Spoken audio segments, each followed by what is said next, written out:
Good morning, everyone. Thank you for being here today. My name is Anusha, and I feel privileged to be sharing this talk with you. It is entitled Feminist-Multicultural Counseling with Adolescent Girls, Multiple and Intersecting Cultural Identities in Social Locations. Before we dive into the presentation, I would like to acknowledge that the city of Calgary is located on the traditional unceded territories of the people of the Treaty 7 in southern Alberta. I also recognize that the city of Calgary is home to Métis Nation of Alberta, Region 3. The University of Calgary is where the majority of the work that I'm going to present today was developed.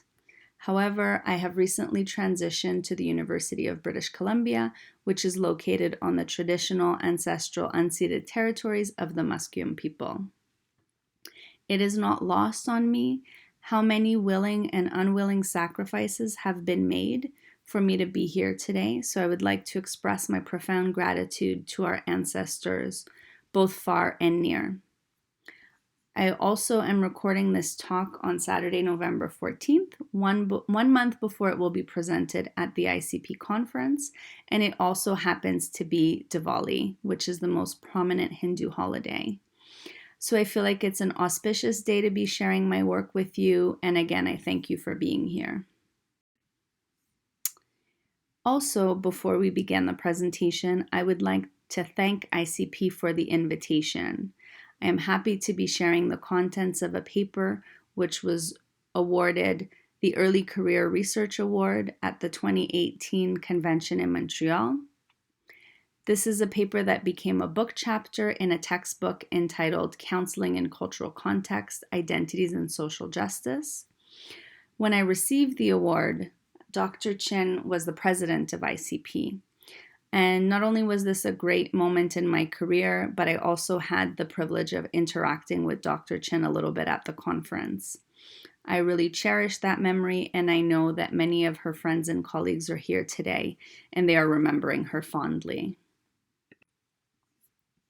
Turning now to the presentation, this is just a brief overview of what I'll be discussing today. I'll start by outlining my positionality.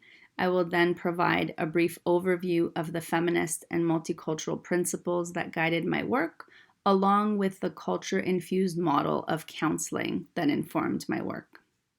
The core of my presentation will center on 10 key principles, which were the basis of the paper for which I received the award. As I mentioned earlier, the paper was turned into a book chapter, and that book chapter includes a case analysis using the 10 principles I'll discuss today.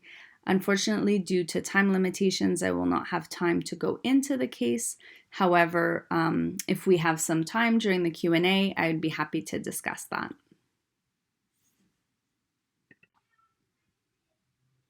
There are just a few caveats I would like to share as context for my presentation.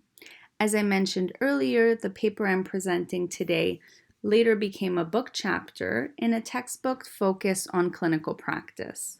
So it's important for me to point out that while the principles of social justice and human rights are near and dear to my heart, they might not shine through as much as I'd like over the course of the presentation, as a lot of the conversation will be focused on individual work with young clients. Also, a lot has changed in my thinking since first conceptualizing and writing this paper/book chapter, including some of the language that I use in my scholarly work. So I wanted to share that with you as context for the presentation, and also in case you do pick up the book chapter to peruse it, I wanted to share those points. So just a quick word about my positionality as it informs the crux of the conversation today. This is just a bit of a quick snapshot of some of my multiple and intersecting cultural identities and social locations. From this picture, there are many aspects of my background that might be apparent. For example, the fact that I am biracial and I have 2 children. On the other hand, there are other aspects that might not be so apparent. For example, the fact that I grew up in a bilingual household where 2 religions were at play. These cultural identities and social locations and the socio-political context in which they operate have a profound impact on who I am personally and professionally. So naturally, these factors impact the way in which I conduct my clinical work. At the core, this includes both a feminist and a multicultural lens. From a feminist perspective, I adhere to the principle that the personal is political. I also believe that often clients presenting symptomology develops as a result of oppressive life circumstances. From a multicultural perspective, I adopt an inclusive definition of culture, which takes into account clients' multiple and intersecting cultural identities and social locations. Specifically, an inclusive definition of culture assumes that one's background includes an array of self-selected variables, which range from age, race, ethnicity, to sex, gender, sexual orientation, all the way to religion, spirituality, ability level, language, social class, and there are many more. Within the discipline of counseling psychology, it is this integration of feminism and multiculturalism that led to the social justice movement, which is often referred to as the fifth force in counseling. And of course, there's a direct link between social justice principles and human rights principles. Emerging from a feminist, multicultural, and social justice lens within counseling psychology, multiple competency models have been proposed. This includes, all the way back to the 80s, models of multicultural counseling competencies. As I mentioned earlier, Canadian models on culture-infused counseling, mainly developed by Nancy Arthur and Sandra Collins. And more recently in the literature, we have seen a surgence of multicultural counseling orientation. Now, one of these models, as I mentioned, is the CIC model. I won't go into too much detail about the model itself, but as you can see from the slide on your screen, this model includes 5 domains which are said to be critical for our practice to be culturally responsive and socially just. Within the context of this larger model, the central thesis of the paper I developed was this. Work with adolescents requires counselors to develop a personalized, collaborative approach which takes into account a contextual understanding of clients' presenting challenges as well as their multiple and intersecting cultural identities and social locations. Now, I know that was a mouthful, but for the focus of the talk today, I would like to dive into the 10 principles that supported the thesis statement I just read. So this is an overview here, all the way from case conceptualization to working alliance, counseling goals and interventions, counselor awareness, client cultural background, contextual factors, oppressions, strengths and resilience, as well as additional counselor roles. So I will spend some time diving into each of these as I feel they apply to work with adolescent girls. Now, the first principle, case conceptual. The next principle centers on the working alliance. And here I posited that in developing a strong working relationship with adolescents, we need to tailor our relationship to the needs and style of the client in question. And this is directly derived from who they are as cultural beings.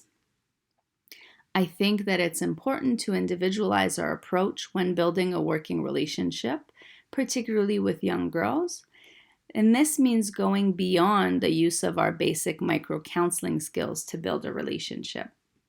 It's important not to shy away from asking clients about their culture in the room and also talking about our own.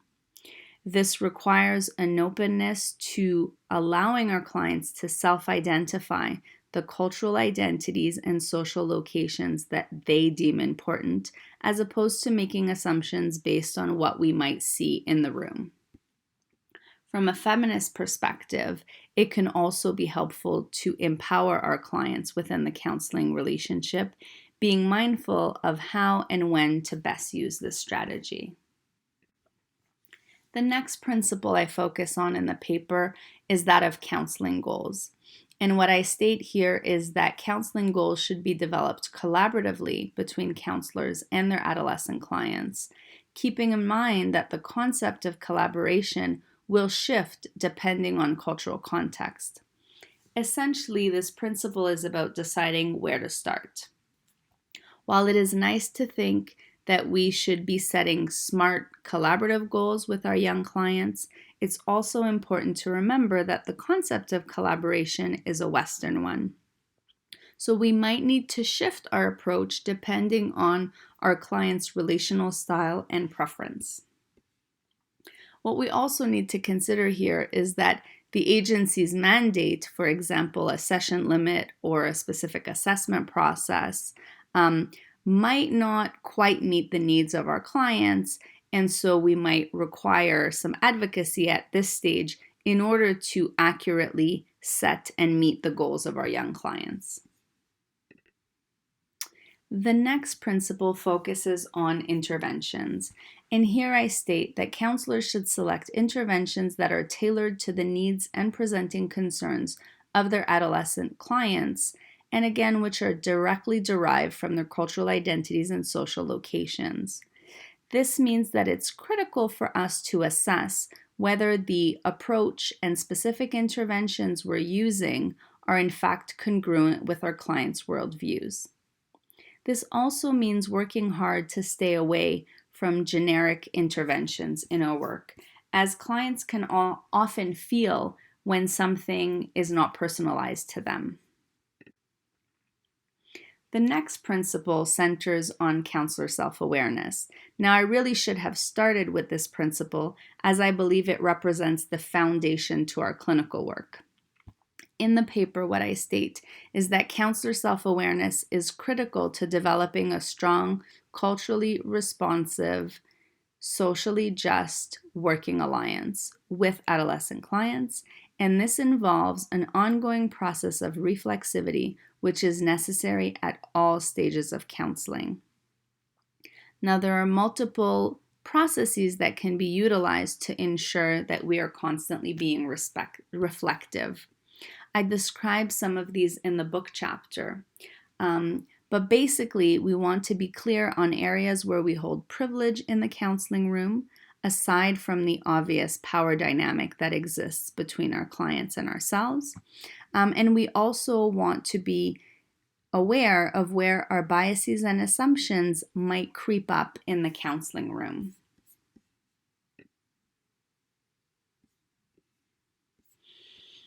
The next principle centers on clients' actual cultural identities and social locations.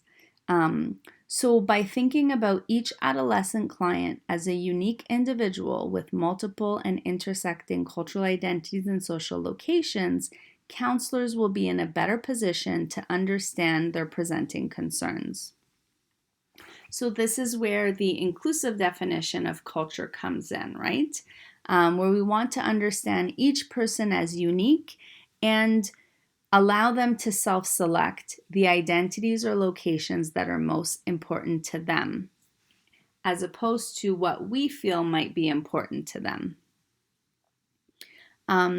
It is also important to remember that different identities and locations will find themselves at the forefront of the counseling session at different times. So what might be the focus one week might be very different from the focus another week.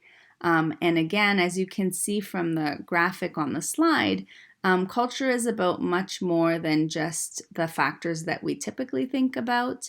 And it might be important to stretch our thinking about culture to look at factors such as mental health, body size, housing, those types of things.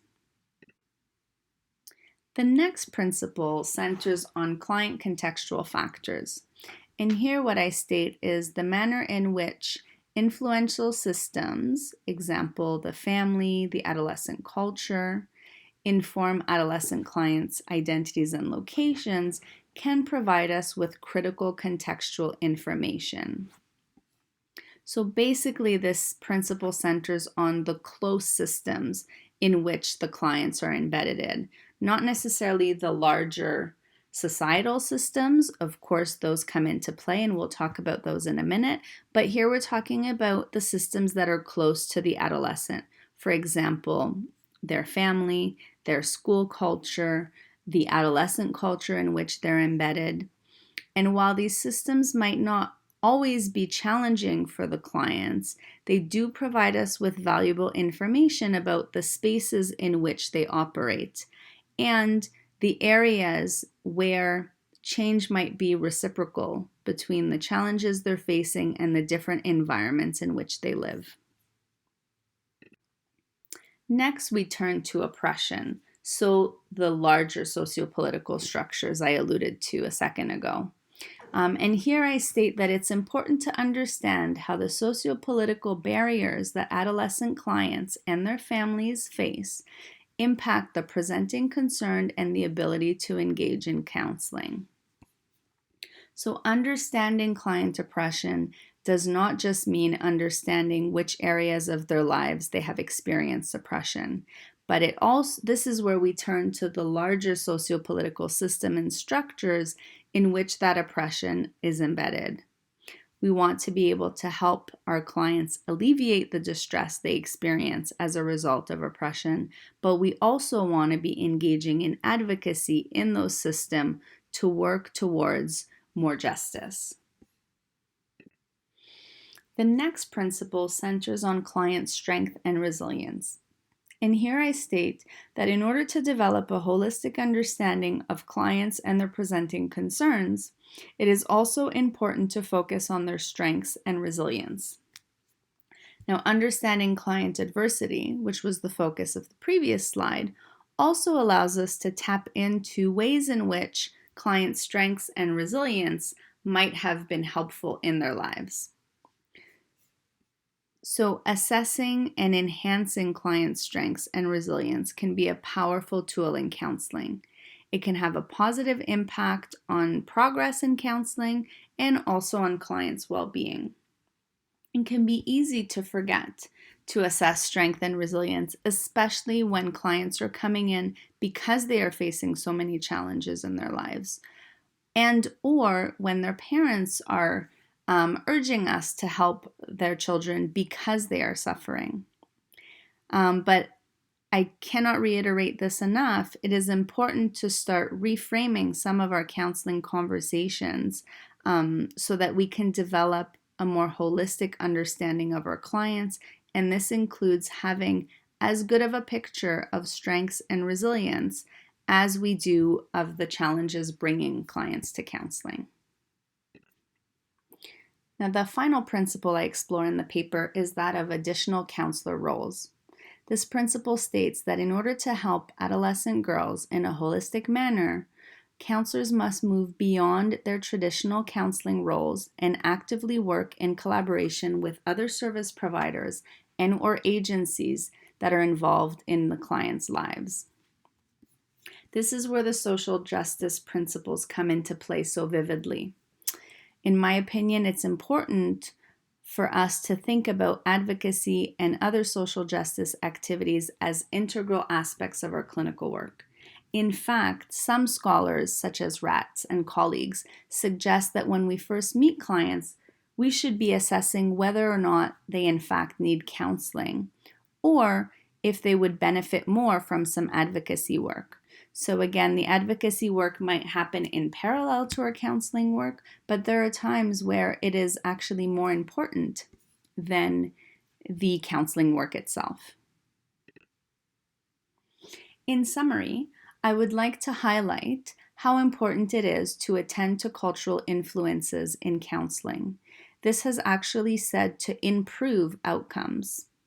It's important, again, to think about culture in an inclusive manner and to allow clients to self-identify their most important cultural identities and social locations. This will change over time, and what was important today might not be important tomorrow. And there are, in fact, times where clients will not want to discuss culture in counseling because they have other challenges on their mind. But again, if it is our responsibility to open the door to those conversations and then follow clients' leads.